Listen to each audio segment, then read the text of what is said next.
All right, here Mercy, and we're doing her 1 year follow-up. Last year she came in for some laser stem cell signaling. She had some bone-on-bone arthritis in her hip, some knee and neck issues. So let's talk about the pain improvement. So 1 year later, how's the hip pain? What percent improvement have you reported? It's been a lot better than before. Before I was in really much pain. Okay, and you Yeah. tried cortisone for your hip? Yeah, that didn't work. Okay. Did they recommend replacement? Yes, it did. Okay. And they recommended replacement, but they said I had to wait because I wasn't that age. Yeah. But so I started looking for something else, you know what I mean, that would help me from not getting surgery. Uh-huh. And I figured maybe try stem cell. Yeah. You know?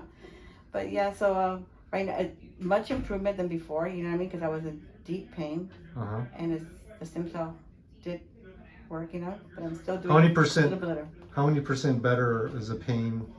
It's 75% better. That's good. All right. Well, today we'll talk about, since it's been a year, maybe doing a booster just to keep it activated, and we'll go from there. Congratulations. Okay, thank you.